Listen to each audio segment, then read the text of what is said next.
Welcome again to Cottage Talk. I am Russ Goldman. Joining me right now is the guys from the Hammersmith end. There are three friends that watch the matches in the Hammersmith end. We're back for another season, and this is our season preview. In the next hour or plus, however else we want to discuss, we might go a little bit longer, who knows. We're going to preview this upcoming Fulham season. I look forward to doing it. We are streaming live right now on my X account, on the Cottage Talk Facebook page, and also on YouTube. However, if you want to listen to the podcast afterwards, it is going to be exclusive on the Cottage Talk Patreon page and will be throughout this season. So with that said, I want to mention one more time, if you're interested, I am giving away 2 free months of access to the Cottage Talk Patreon page. I'm going to share this right now real quick so you guys can see the Patreon page if I can find it. Of course, I am struggling to find it as we talk. Maybe I'll share it later, but I am offering the 2 months free, and it's basically pinned to my X account on Russ_Goldman and also on Cottage Talk if you want the link to the Patreon gift. All right, enough of that. Guys, welcome to the show. First, I want to welcome Alex back to the show. Alex, how you doing? Hey, Russ, I'm very good, thank you. Good to be back. Looking forward to the season. I'm looking forward to the season, and we have a lot to talk about in regards to the season. Mr. Matt Wall, how are you doing? Are you looking forward to the show tonight? Very much, Ross. Good to see you. I hope it's been a good summer, and looking forward to the preview and to the season ahead. I am as well.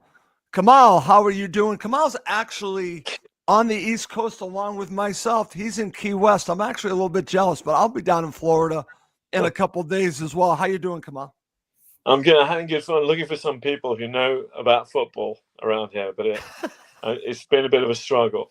Otherwise, it's good to be back over here in the sun with you guys. Okay, great. And I've enjoyed these shows last season. I look forward to doing it with you guys again. Anyone that has not watched or listened to the podcast we've done, these guys sit together in the Hammersmith end, and I like to get their views on what they watched. They'll be back throughout the season. But this is our preview, and I'm actually going to have a second preview of the upcoming season tomorrow. But this is with the guys from the Hammersmith end. So I've got some interesting topics to get us going, guys. And Matt, I'm going to start with you. And this, I think, is the topic of the minute. Why have Fulham only signed a backup goalkeeper this summer so far? Now, I have several theories on this. Where do you fall on this? Why do you think they have not? I think there are three. I think there are three main things here. The one that people don't talk about enough is that it looks very much as though Marco Silva isn't going to be our manager next season. Okay. And persuading people to come and join us in the Premier League is usually a fairly compelling pitch, right? We've got London, which for a lot of international movement, London is a really big draw. We've got really stable club. We've got a nice ground. It's a nice part of the world. We're struggling a bit with that this time because I think there are 9 Premier League teams in European competition next season, with Spurs having won the Europa League and so on. So we've got most of the, people are either fighting relegation or they're in that blancmange bit in the middle. And we're in the blancmange bit in the middle, and we're losing Marco. So I think we're less appealing than we would like to think we are. I don't think there are any massive problems with our squad at the moment. It needs building out, but I don't think it's imperative for us to sign anyone who's going to walk straight into the starting 11. I think there's probably a very strong shout for a winger, and I think that we've got a part-time at best director of football, right? The person whose main job it is to get these deals over the line is busy talking about wrestling every night, and it drives me crazy. It's absolutely insane. But I think the club Tony is a big part of the problem, but I do think Marco's limbo that he's sort of putting us all in here. If you're trying to sell the project, which is what players will often join a club saying that they're there to do, what is the project? What's the plan for us next season? We don't know who the manager's going to be. We don't know who's going to be here. So I think we're a hard sell. For what it's worth, I think we'll sign 4 players before the window closes. I think it'll be like Tony Khan vintage days in the Championship, where we go and sign a whole load of people on deadline day and put in 2 deal sheets and get Raheem Sterling over the line, at 1 a.m. sort of thing. Interesting, Matt. And listen, I agree with you. I think probably one of the biggest factors is the Marco situation, because why would a player want to come to a team that has this unstable situation with the manager? Final year, this actually makes sense. I'm going to share this comment with you, and then I'll go to Alex. I want to get your thoughts. I've seen many people reach out to me about this. Isaac says Khan wants to sell. Now, I've not been told anything that this is something that is going to happen. I will tell you that others have told me this over the last couple years, that the Khans want to sell and they still own the team. Do you think that's a factor in this? I don't think he does want to sell. The reality is they're trying to build their sports empire. I can see why Isaac would see that, right? We're sort of, this has all the hallmarks of when we were signing, players out of retirement, elderly players, Mohamed Diarra and Karagunis and so on. We were bringing out of retirement towards the end of the Al Fayed period and not spending money. We're basically signing players for free. Right. The Khan's commitment to their sort of sporting empire and building the international network with it, I think it doesn't seem to have gone anywhere. Right. I agree with that. They'd have to clear so much profit they wiped out 75 million in cancelled debt, which has been converted into shares. I don't know how much they've spent on the Riverside, but they haven't yet been able to reap the dividends of all of that and see that project, which has been a big part of what Shahid Khan committed to. I don't see the sale element of this. I think, for what it's worth, we have got to the stage that Tony Khan stated that he wanted to get us to, which was being a sustainable Premiership club, right? We are now a sustainable Premiership club. That's right. So I don't think we do want to sell. I think we're at an inflection point where they need to either start investing a lot more, but we'll come on to why they haven't later. Okay. And listen, I agree with that. I don't think that they're wanting to sell at all. That's just my thoughts on it. Partially is because the Khans want to be part of this Masters of the Universe contest, as I call it. They like to be involved. I don't think they need the money either. They don't need the money. That's the whole thing. I'm glad that you brought that, Matt. This isn't about the money. It's different, because I keep getting the comparison to Mohammed Al Fayed. I'm going to tell you right now that the Khans are worth a hell of a lot more money, and they don't need the money. That's actually a good point. I want to go over to you, Alex. I want to get your thoughts on this, and I want to throw one onto the fire here. And I'm going to say I think a lack of European football is a reason too. Yeah, hard to disagree with that. I think that's a big problem. I mean, part of what we'll probably discuss is what do Fulham need at some point, I guess. And I think it's not obvious, right? There's no obvious weakness. We had a good season last season. We got our record points in the end, and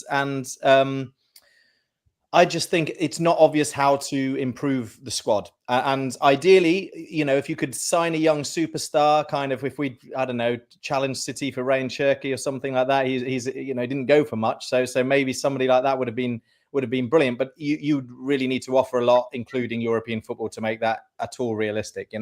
So I just don't think we've got the appeal right now, especially with as Matt pointed out, Marco up in the air. To really draw in top European talent that would move us on a step. And other than that, there's nothing absolutely lacking. So I think it's just seeing if anything comes up in the transfer window. And I also agree with Matt that stuff will come up in the transfer window. Right. Chelsea will need to get rid of about 700 players close to deadline day. So, do they want to just not even move house, just move down the road and play for us? Maybe. So, and there's obviously a couple of other interesting names. Kevin, I'm sure we'll talk about at some point. Yep.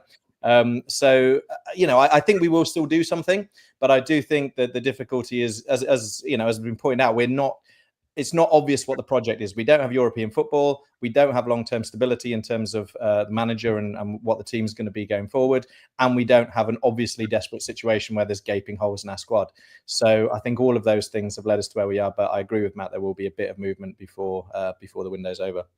I totally agree with that, Alex. And before I go over to Kamal, I'm going to throw another one at you. I actually think the way that the Khans do business, the way that Tony does business to try to make the best deal possible, it takes time and it actually tends to go near the end of the window, which is frustrating. I think that's a part of this too.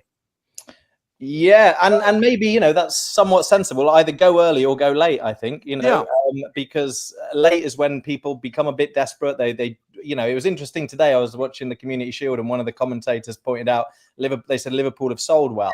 And I don't know if that's true or not, but the fact is teams do struggle to sell sometimes. They either hold on to assets like Rashford until he's driven down his value to nothing, or they I don't know. It's a difficult situation. So I think you either do what Liverpool did in terms of buying, going for the player you want right at the start, putting in a big bid and getting your main target, or you wait till the end and see what's cooking and try and get some good deals. So I think there's a logic to it. Okay, very good. Kamal, over to you. I want to get your thoughts on this topic. You and I actually were talking before we went live that another factor might be the regulations that are going to be coming into play, I believe next season, not this season. Could financial reasons, the way that the Premier League is going to be run in the future, be a factor in this too? Well, yeah, we did talk about this, and there's so many different ways to matriculate the financial aspect of the regulatory issues that are being placed on clubs by the FA and by UEFA, but there's I think where Matt talks about how so very rich clubs, including City and Chelsea, with their amortization of the value of their players, they always find solutions, and they can convert a lot of the debt into equity and to shares. As you said, Khans are more than capable of doing that. So it kind of makes you look. I mean, I thought that too. They want to stay above the ball, but some of the conspiracy theories I've been hearing here are very are quite convincing. That they could. I mean, I do believe that they could want to sell, but and also, it's like same old window, different year. That we're going to get right 20 players, like talked about 3 days before deadline. But there is another thing one thing I've been reading about is, well, other than the fact we'll probably have a couple of more Arsenal players in the squad before before the deadline window, is that there's hope to start blooding more youth players. And if we notice that Eintracht Frankfurt, reason to be optimistic, third in German league and Champions League now. We gave them a good run for their money, and Josh King was in the starting 11. So, and we've also managed to get a couple of players on long-term contracts. Unfortunately for you, Russ, your favourite player from last season, who was supposed to take over, Luke de Figueroa, has been loaned. So I was thinking of you and how many tears. I wasn't happy about that. But I do believe that. The big thing is, what Matt talked about, and which and you've mentioned it, is Marco, keeping everybody on tenterhooks, and it doesn't appear to be tenterhooks anymore. He's got 1 year left. There was all this association with him and Spurs, according to the press, and in the interviews after Mr. Frank was appointed, he did look a little bit downcast and a little bit broken-hearted, Marco, and it's beginning. If I know the Khans, they've already got like a lineup of different managers already in the waiting should something happen. But I think it's very possible that Marco isn't the manager towards the end of the season. I think there's a world in which we do what we've done the last 3 seasons, which is get safety. And as Kamal says, the Khans will have a list. And if one of those top targets becomes available, a bit like Ollie Glasner was available and Palace. Right. Yeah, I remember that. Yeah. Made that move. I mean, Palace needed to change their manager anyway. But if Marco has made it clear that he's not going to sign again, the idea of us waiting, he won't cost us anything to to get rid of, really, because his contract's up in the summer. Right. And if the manager that we've been waiting for becomes available mid-season, I think there is every possibility that Bruce, though it'll feel, that will shake hands with Marco and wave goodbye and change manager once safety is secured. Matt, who would the managers be on that short list? Pass. But you don't know. No, sorry, I didn't mean to interject, but Matt, I want to go back to you on this because I think it's important of what you just said. I could actually see that playing out because I think based on what we're talking about, right? The fact that he's in his final season, I would like Marco to stay, but the fact that he hasn't signed a new contract and they have not brought in the players probably that he wants tells me that there's probably going to be a part in the ways. I think you're right about that, but they have to be ready for that. And they should jump on that if the situation does arise that, say, their guy does become available. I know no one wants to talk about Marco leaving, but I think we got to be realistic here, Matt. If he does become available, and they've already hit safety, I think they have to consider that situation. I agree with you. Yeah, for sure. Okay. All right. Very good. All right. Let's go on to another topic that I talked to you guys about. And it's funny because Scott Tanfield actually just shared a comment. And this is kind of go along with something that he tweeted to me earlier. So this is the media playing a role in agendas with Fulham. And Alex, I'm going to go to you first. There are a couple that I want to pull out. And actually one involves a player that we were just talking a little bit about, Kevin. Okay. So all of a sudden you have Fabrizio Romano putting out there that Fulham have had a bid, and a pretty significant one, and it got rejected. I think there was an agenda here, and I think it was an agenda to partially get Napoli to potentially move to try to get Kevin. I think Fulham are being used here, and this is what I'm talking about. Do you guys follow the game that agents and teams play in the press?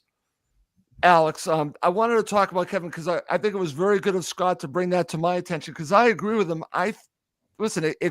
Hopefully it would go a different way and say Fulham did get Kevin, but something tells me this is a little game that's being played with an agenda. What are your thoughts about that? Yeah, I mean, I'm sure that stuff goes on. I'm absolutely sure agents are very busy doing whatever tools they can in their toolbox to get the best deal for their players. Obviously, Napoli just won the league. They're a Champions League team. They've got a lot of good players. They've just signed De Bruyne and I mean, I'm sure they would be. Kevin, I'm sure would fancy them. But right. The Premier League is still the best league in Europe, and still London, and I still think there's a chance. But yeah, I mean, I think the broad point you're making: do agents use clubs? Kenny Tete is another with Everton, maybe. Yep. So yeah, I'm sure that goes on. I mean, it must be more difficult with teams like Fulham than with the likes of Liverpool and Newcastle and so on, right, because the media are not quite as likely to bite on these stories in any big way as they would for some of the bigger clubs. But yeah, sure. I think there's no doubt agents will play dirty if they think it means they can get their player to the right team on the contract they want. So only to be expected. Absolutely. And Matt, over to you. I'm glad that Alex just brought up Kenny Tete because I was going to use him as an example here because I truly believe that Everton got used here. I talked to my friends at the Toffee Bluecast. They believe this. They believe that the agent was trying to use Everton to get Fulham to move and get a better deal out of Fulham. I think that's how it played out. That's why I'm talking about agendas. This one, I think, worked in Fulham's favor because it looked, based on the media articles, the press articles that I saw, that he was on his way to Everton. Next thing you know, probably Fulham offered him more money, Matt, and a deal was done. Yeah, correct. I think to my knowledge, Fulham have now had 2 false here we goes from Fabrizio Romano, which is that he prides himself on not doing here we goes that go wrong. And one of them was Kenny Tete. That's right. And the other one was Palhinha, the window before he actually ended up going. Remember when Palhinha flew over to Munich, did the medical, and then we in the end couldn't sign Scott McTominay, which would have been quite a good signing with hindsight. But if you remember that, it feels like a long time ago. More contender now. particularly in Scott McTominay's life. He had, a real sliding doors moment for him.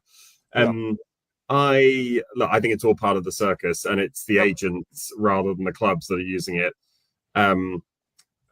My view. So Shakhtar today actually announced that they've signed a new Brazilian winger. Right, that's what started all this. My view, for what it's worth, is that we'll end up signing Kevin. I have no inside knowledge on any of this. Okay. Napoli obviously have a bit of money to spend because they sold Kvaratskhelia to PSG. They have a big war chest there, and I see that in the comments the amount of money that Shakhtar are after here. Maybe that's their target, but Napoli are one of the bigger clubs. Alex talked about Liverpool signing early and getting their business done, and Man City sign early and get their business done. Napoli are in a position where they can do that, and I think if they wanted to go and get this guy, then they would have done. He's played in the qualifiers for European competition as well for Shakhtar. I don't know whether that means that therefore he can't be registered for another club in European competition. My view is that as a stepping stone into European football, from Shakhtar, Fulham is a better proposition for a Portuguese-speaking talent. That I think, if I'm right in saying, Napoli have got David Neres as the only Lusophone in their squad. So you got guys going to a club and a city where it doesn't speak the language. No one else really does, other than one winger.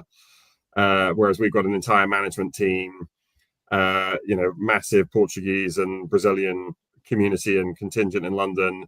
We've already got 3 or 4 Brazilians. My view is that we'll end up with Kevin at the Cottage, and I think we'll end up getting him in the next week. Okay, very good. I want to clarify, and I'm glad that Scott shared this comment, because he did mention he thought that, again, this is how the media can help a club, that maybe this has to do with Nelson, with Arsenal, to try to get Arsenal to move on, getting Nelson to Fulham. Maybe that's part. I don't know. I mean, it's fascinating how agents and teams use the media. That's why I wanted to bring that up, and we'll have to see. Scott might be right, or maybe Matt's right. I'll be curious to see who they end up with at a winger, because I'm going to tell you right now, when we talk about where they need to strengthen, I'm going to say winger. I'm going to say left winger. They absolutely need to, in my opinion. Over to you, Kamal. I want to talk about one other media story that I think is also driven by an agent, and it's Rodrigo Muniz's agent. You and I were talking about this. We've seen Leeds United. We've seen Tottenham. Now we've seen Atalanta. In my opinion, the agent for Rodrigo Muniz is trying to get the best possible deal out of Fulham that he can, and I'm not saying that these clubs aren't interested, but it's an attempt to put pressure on Fulham. What are your thoughts? Well, let's start with where Rodrigo is at the moment. I mean, he's on a paltry £7,000. Oh, I know, it's ridiculous. It's absurd, and that's how he was brought over. But he was also developed by Fulham and Marco, but he should also be reaping the dividends that he's brought the club. And I mean, I've heard that he's been a little birdie told me he's going for more than Mitrovic was being paid, and more than Raul, significantly more. Which no matter how good and how much youth he has and how many years he has, I see he still hasn't proven himself, because he's had a great season, a weak patch, and then a return, and he's looking muscular and stronger. I know Alex is a super fan of Rodrigo, along with Robinson. Big fan of both those players.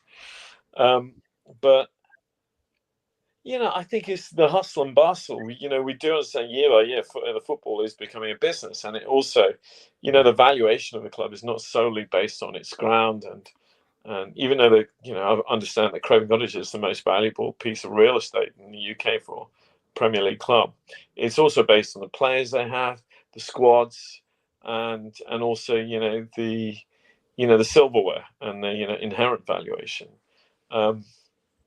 It'll be crazy if we lose Rodrigo. I wonder where they'll settle in terms of salary, but can Fulham push? We've always been looking for bargain shop buys. We've always been a bargain shop, club. Even though I remember in the Championship, I read that our annual salary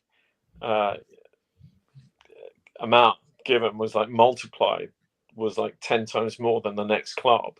So, relatively we are wealthy, but we all know that, the Khans are, just like some of my favorite people, they like a bit of corner shop activity and they keep their hands in the pockets.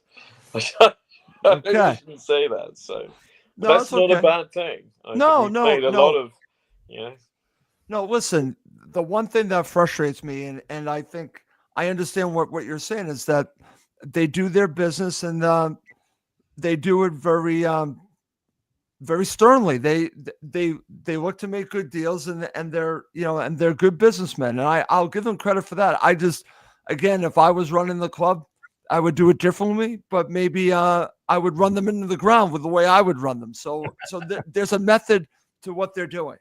There's a budget.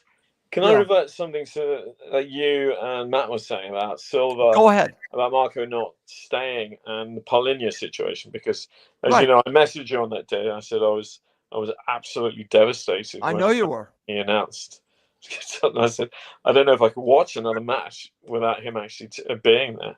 But do you think that Silva scenario could have affected it, or was the allure of staying at Champions League level enough? Or did he think, right, I'm going to a club where the person who brought me over is not going to really be there for much longer? What's the point?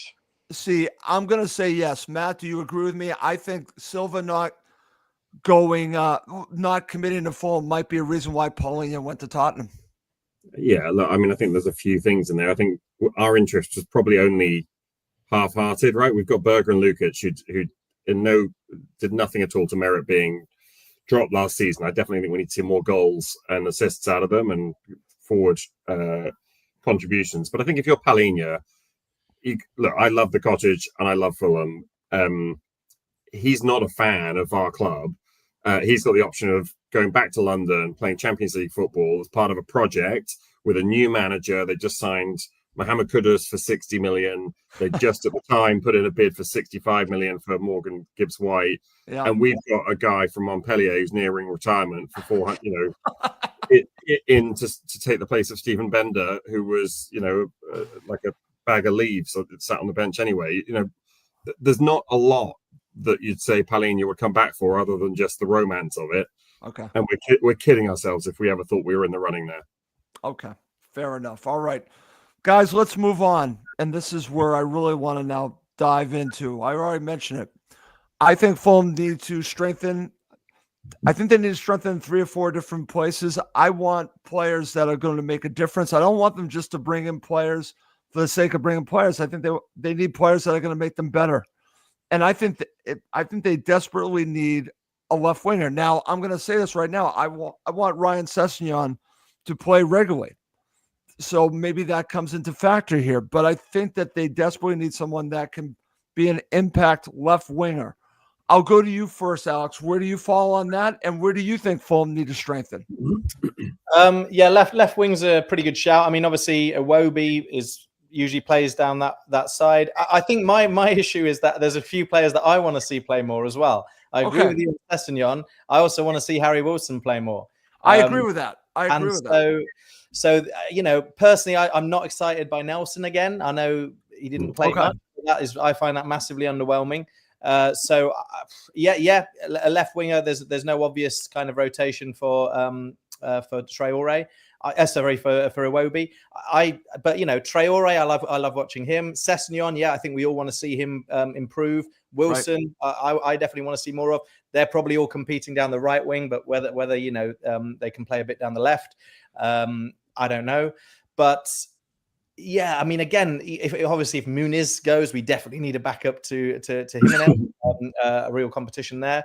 I would say probably Anderson is another one where last season he really was a bit of a weak link, and we don't really have the best. Diop does a job, but I don't know. We're a bit lacking, I think, at centre back. I would hope Anderson has a better season, basically.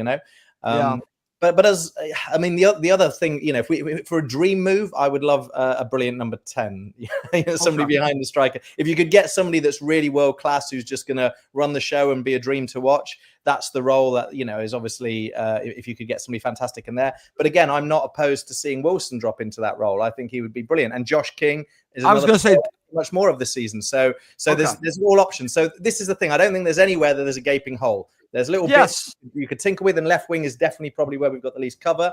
But I don't think there's a gaping hole anywhere. And there's players I want to see more of.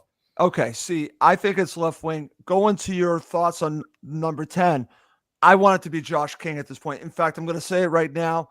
I want them to sell Andres Pereira. Anyone that has watched the free kicks lately, they don't need him. Okay. Yes. And I'm telling you right now, after what I watched yesterday, Josh King can play the number 10 role. He can press, he can assist, and I believe he'll be able to score goals. Ultimately, I think he's what Marco wants as your number 10. But then, of course, we also have Smith Rowe.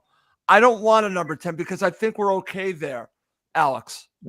Yeah, like I said, I agree with you on Josh King. I'm like massively excited about him. I think he could be. I know how you feel about Emil Smith Rowe. I know how you feel. So not super excited about him. But the only reason I say number 10 is in a dream world, if you could get a fancy, brilliant, world class player. But I wouldn't want one, just another for the sake of it, who's the same kind of level as Smith Rowe Pereira. You know, we don't need that. We've got a few good options in there. And again, like I say, I wouldn't mind seeing Wilson being given a bit more opportunity there because I think he's brilliant. Okay, over to you, Matt, your thoughts. Where do we need to strengthen? I could also say I think they need a striker regardless, but where do you fall on this? Yeah, I think the three spots we definitely need some cover are someone to challenge with the frontline wingers, probably someone who is comfortable coming off the left, because we have in Sessegnon and Wilson and Adama, we've got three people who really that they can only play on the right. You know, Wilson has his whole career, he's never really played on the left. If anything, he's been right wing or through the middle. Sessegnon doesn't have the pace, I don't think, to be a go around the outside left winger. So he's a cut in. And you know, I share your view. I think I'd like to see. In fact, I'd like to see more of both of them. Adama, I really enjoy. He's got great excitement, but I feel less romantically attached to him. If Forest want to buy him and spend 10 million signing someone who's got a year left on his contract, I would take that deal. Similarly, I would take probably 15 to 20 for Andreas. I like him, but I think we need more goals. So the second position is in central midfield. Yep.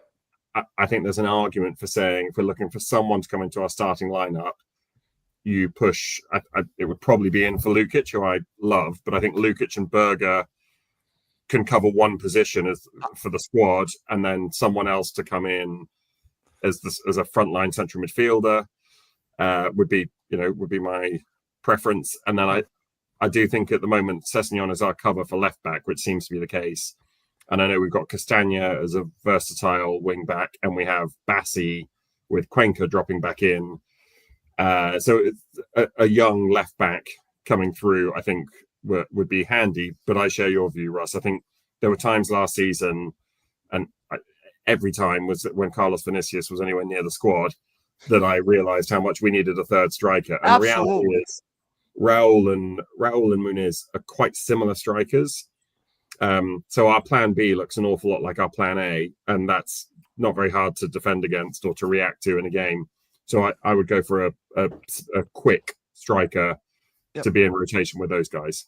Okay. And before I move on to Kamal, I want to go back and talk about the Berger Lukic situation. I know we've talked about this before, Matt. For this upcoming season, I would like them, I'm talking about Marco, to not have the two of them playing together as much and have them playing maybe against teams like Liverpool and Man City and Arsenal, and go with Berger. And I know people like Lukic, but as your number 6, I think you would go with Berger, and Lukic could play in certain situations, but playing them together, I think holds Fulham back in certain matches, Matt. I think you'll agree with me on that. Yeah, good summary. That's exactly my position. Yeah.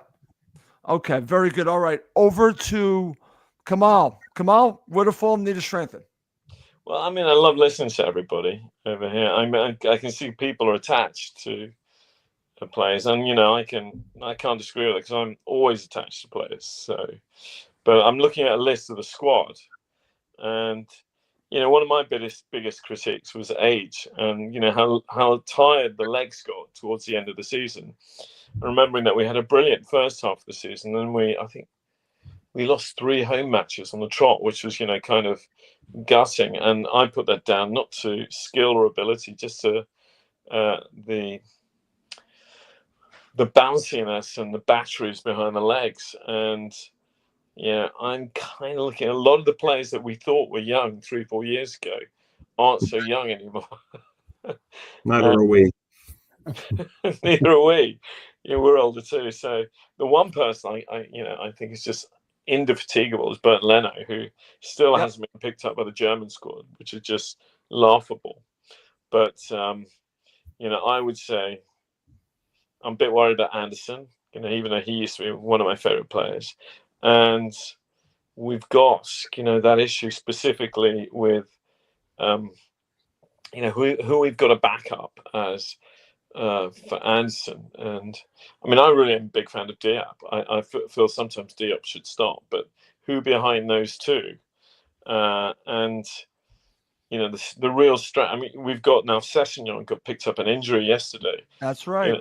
Who's going to come in and he's very, very young still. He's 23, 24.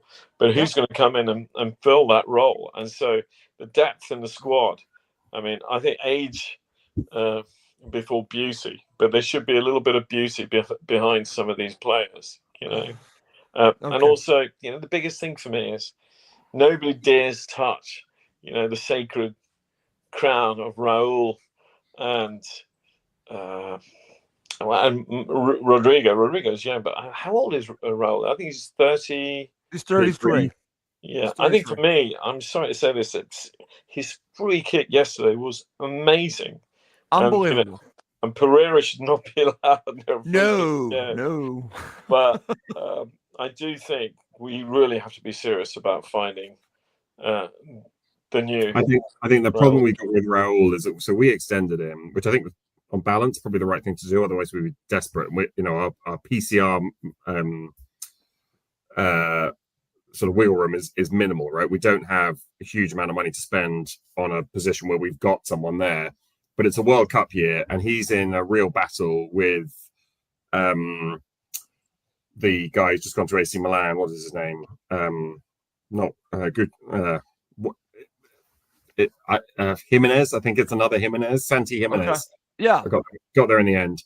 Who went there from the Netherlands, and he's now the starting striker for Mexico in rotation with Raul. If Raul spends this season as a 33, 34-year-old on the bench of a team that, spoiler alert, I haven't got us finishing in Europe. I think that'll be really tough for him, and I think he'll have extended on the proviso that he's going to be playing a good amount this year because it's a World Cup year. It's a really important year for him, host nation of a World Cup, to probably sign off his international career. We can't push him into the long grass, I don't think. Well, let's not forget also that Mark is a massive Raul fan. He picked him up. He hasn't let him down. Damaged goods, and he really brought him back. So when Martin, the other thing we've got to remember is a lot of these players are irreplaceable because Marco wants them there. Right. Even the steam engine they call Traore, is still very much loved, particularly by Alex, another one of Alex's favorite players. Okay. But I think that's I think he's off to Forest. Well, we'll see. The thing that really gets me is how much we read and how much we believe and how much it's just completely proved to be rubbish. Well, that's why I brought up that subject. Just read David Ornstein, Kamal. That's the only one. That's the only one that actually has any veracity in it. The others, Fabrizio just does it for clicks. Everyone else is bullshit. Excuse my. I'm going to keep an eye. Listen, mate, I can't argue with you, man. It's the word of God, but I'm going to keep an eye out for Kevin, dude. So. Okay. I will tell you this, Matt, if you're right, I swear I will go on every platform I'm on and give you the credit. Okay. if I'm going to say, I said this guy said it first. I'm going to say Matt Wall said it first because I would be thrilled if you're right. I'm telling you that. All I right. think we do have some money there, by the way. If you remember when Tete was going to Everton, we were being linked with that Atalanta right back for. That's right. You're right. 30, 40 million. We put in a bid, if memory serves, for 20 odd million for Romulo Cardoso at Göztepe, who, by the way, has been left out of their squad as well, which is an interesting thing just to keep an eye on. They played today in the league and he didn't play or feature on the bench. I think we've got money. I just think none of these are absolutely burning platforms, and I think we'll go pretty hard late in the window, which is not fun, but is probably economical. Right. And I think that's a lot of what's going on. But I do think the factors we talked about, Matt, are factors too, such as Marco, European football, the regulation. I think it's all a factor. But I do think that they do have money to spend. I truly believe that. I don't think that they're not trying. I just think that there are factors why they're not getting players in. I think part of it is also the way they do business. I think it's all part of the Fulham experience, as I like to say. All right, let's move on. Let's just go right here. So I'll just get us going because I was thinking about this. I've been talking a lot about this, and unfortunately, he got injured in the last match. But I'm going to predict right now the Fulham player of the season is going to be Ryan Sessegnon. I'm going out on a limb. I've said it for a while. I think he's going to play a massive role. I could be dead wrong. It wouldn't be the first time. I'm going to throw a name in there. I'm going to say Ryan Sessegnon. Alex, I'll go to you.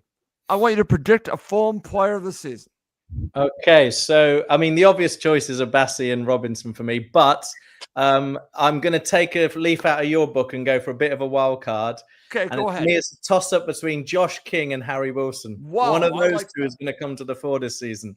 Okay. We'll go Harry Wilson, my Welsh brethren. So I'm going to say Harry Wilson is going to do what he's been doing in pre-season, start bending them in left, right, and centre from 25 yards out for fun. Alex, he is in rare form. He is entering his prime. I expect a huge. You could be right. I think I'm watching him play, and I'm telling you, he looks like a different player. It looks like he's finally got to where he's now the established player. This is who he is. He's another player who's, it's a World Cup year. And, we haven't got Gareth Bale anymore leading us to the great trophy. So we're reliant entirely on Harry Wilson dragging us to be not just at the World Cup, but to win it. So I'm going, Harry Wilson. Okay, very good. All right. Kamal, I'll go to you now. Fulham player of the season. It's got to be Kevin. But if Kevin doesn't get here. Okay.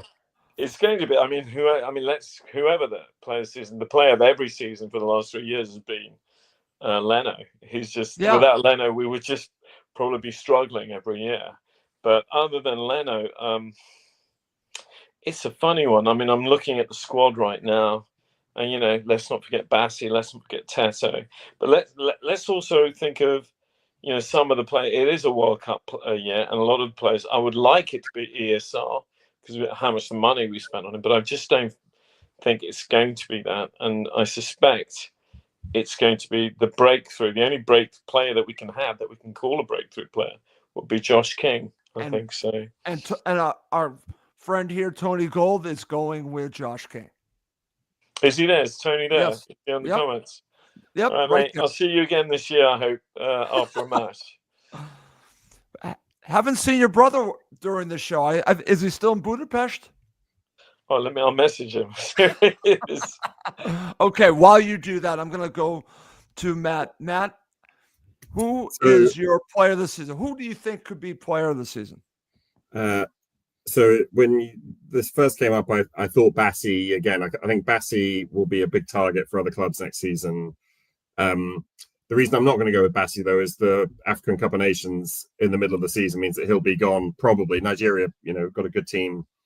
Again, I think he'll probably be gone for the best part of 2 months, which is obviously pretty catastrophic for us. I'm going to go slightly rogue here and say Sander Berger. Who I thought just grew and grew and grew into the team last year. For Norway, he played really well in the couple of games that they had that were pretty crunched towards the end of the season after the domestic season had closed. Big World Cup year for them as well. Haaland and Sorloth and co, sort of taking them to their first World Cup since I think France '98. I think Berger will be a really big feature for us, and I think we'll end up receiving quite big bids for him next summer as well, which is how our club is run. Okay, excellent stuff. Okay, so you're going with Berger. That's actually a good shot too. I know mine's a long shot, but I like to play the long shot. So I like that you and Alex have picked two different players in the same position. That's a great start. Yeah. One of you is dead wrong. Yeah. Exactly. Or Okay. or both of you. No, Most likely, yeah. more than likely, we're both going to be wrong. Okay, Yeah. but that's fine. But want to have some fun with some topics here. So let's now go into our predictions. Let's start with the bottom three. I hope you guys got the bottom three in your head. Kamal looks like he's thinking about it, so I won't go to him first. Alex, I'll go to you. Give me your bottom three. Sunderland bottom, Burnley 19th, Brentford 18th. Oh, you made my day. You made my day. Thank you. Yeah. Thank you. You made my day. Okay. Leeds to just about survive. Oh, that one bothers me, but I'll Yeah. take Brentford. I want Brentford out of there, so I'm there with you on that. Okay, Matt, your bottom three. Sunderland bottom, then Burnley, then Leeds. It's not very original, I'm afraid. I think it'll be a much closer gap. I think Brentford will be just above the line, but they've still got most of their team. The reality is, like, this isn't a Brentford pod, but they've lost their two strikers. That's crazy. Two best attacking options. They already had Schade at the club, and the person that we all forget is Igor Julio, the the £38 million striker that they signed to replace Ivan Toney, who did his ACL in his knee and missed almost all of last season. He's back and he's firing in pre-season. They've got decent people coming through, but they will go backwards rather than forward. So they'll be close. Okay. We'll all hope that they go down, but I'm afraid I don't see it. Okay. They also lost their manager, which I think is going to be massive for that team. Yeah. So I think that's a factor. But I understand why Alex went there, and I kind of get where, Matt, you're thinking that they might just have enough to stay in the division. I get that too. All right, Kamal, it's all on you. Bottom three. So I'm thinking I want to break this hoodoo cycle. Just look at the teams now and thinking about the top three of the championship last year and how they played. I've got a feeling, I don't know why, I've got a sneaky suspicion that both Burnley and Leeds kind of know that they have to do a Forest and spend a lot of money. And we've seen Leeds, talking a lot about that in the last few weeks. So for me, my bottom three, I hope it does. My old boss would be very pissed with this. I would say Sunderland bottom. Yep. Wolves second from bottom. Wow. And I think Brentford are going to be in big trouble. I think they're going to get relegated. Okay. I'm going to share my bottom three tomorrow when I do a preview, but I will tell you. No. But I will tell you one of them. And I'm putting them at the bottom. I'm going to probably be wrong. But I'm putting Burnley at the bottom because I can't stand Scott Parker, so it's bottom.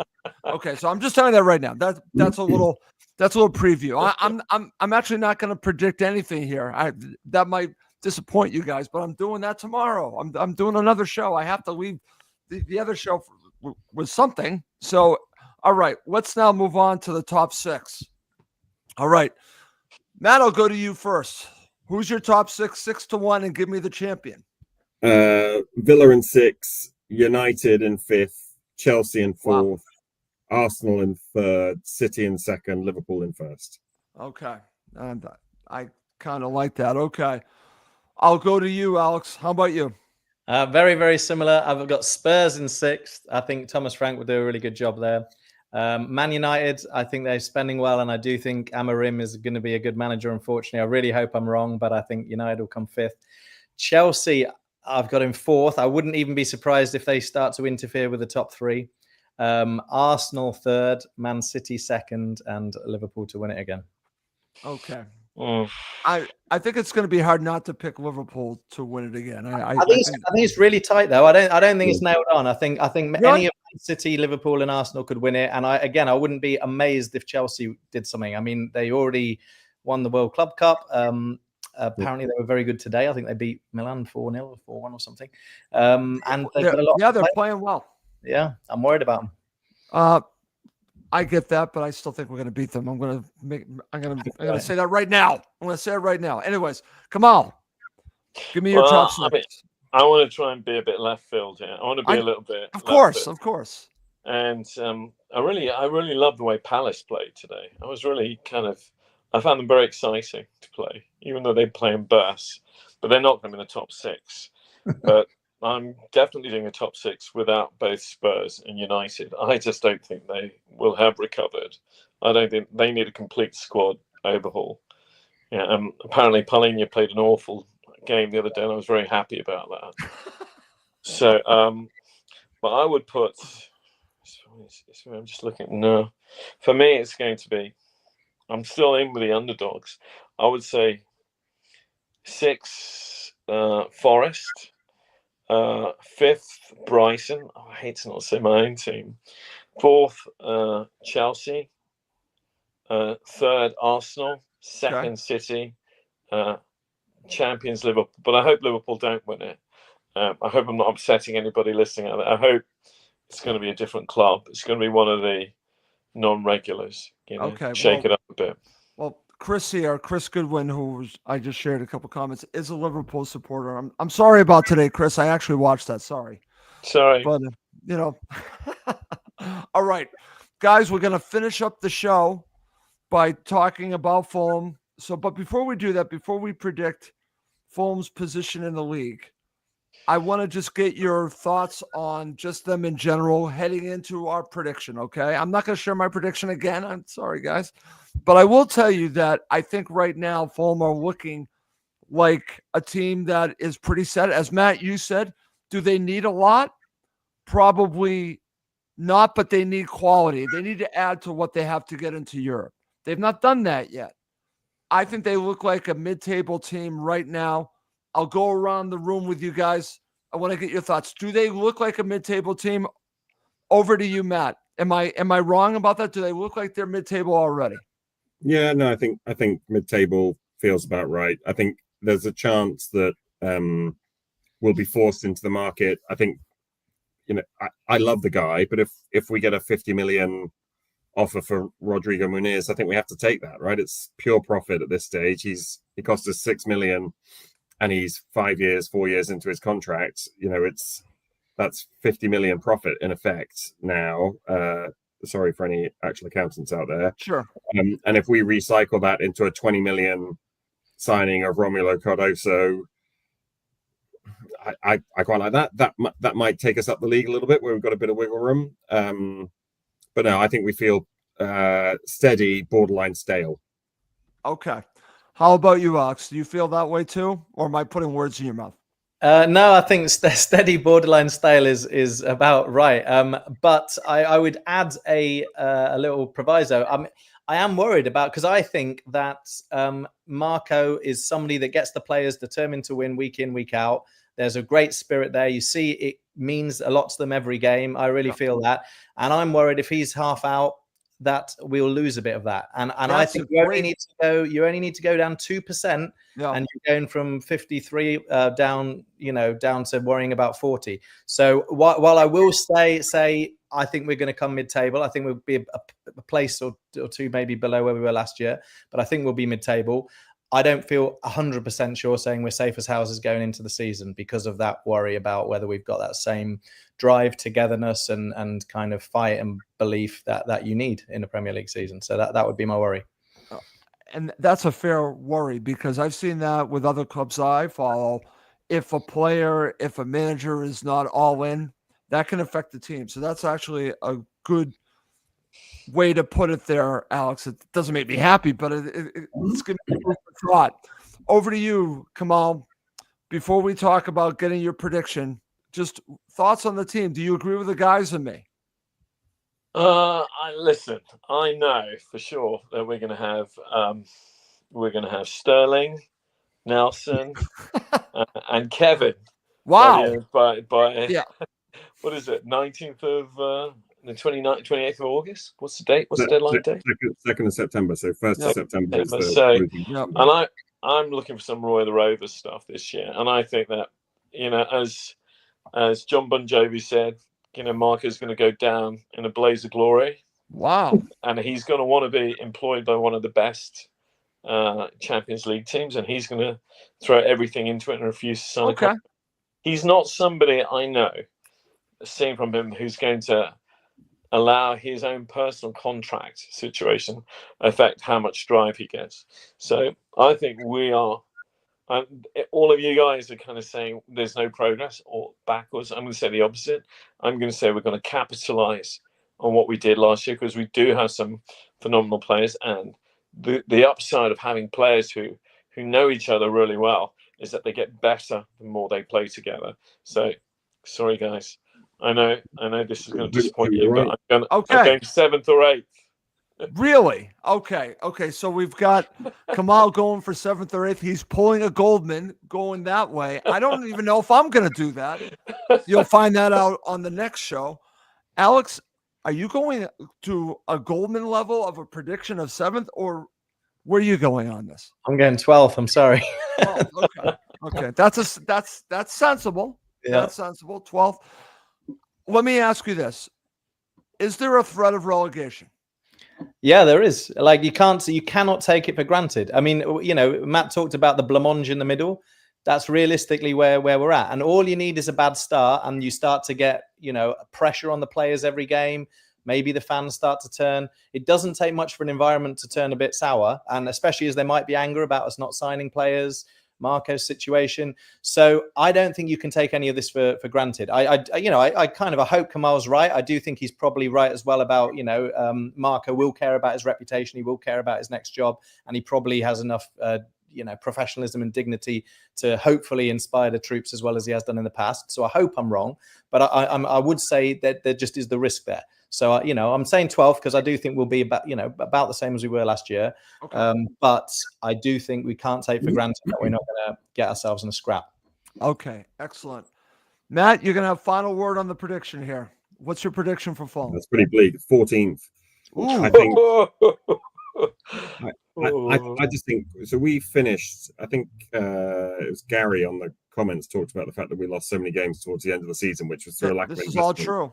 So we have an old squad, as Kamal said, and we don't look as though we're changing any of that. We just, the only signing we've made was a 34-year-old. I think we'll lose momentum as we did last time in the Africa Cup of Nations, because Bassi is absolutely fundamental to us. Iwobi, I think, is important, but we've got strength and depth that we've talked about. But we'll lose Bassi probably for 2 months. And the Marco distraction in the background is bad. Everyone else around us, apart from Brentford, who thrillingly have just sort of they're falling apart, and that's lovely. Bournemouth are the other one who are being picked apart a little bit, but they always have a plan. They sold Solanke, and a week later they signed Evan Nilsson for right. 20 million less. They banked the profit. Kirkes they replaced with Truffert, who apparently has been excellent in pre-season. They've signed Diakite to step in for Zabani.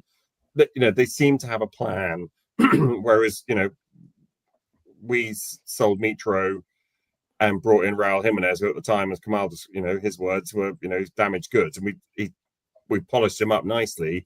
We don't have time for that this season. We need someone to sort of come in and elevate the team. I don't think we're doing it. Everton, Wolves both finished the season so strongly. Wolves were the 4th best team in the second half of the season last season. Everton under David Moyes at a new stadium, they'll finish above us.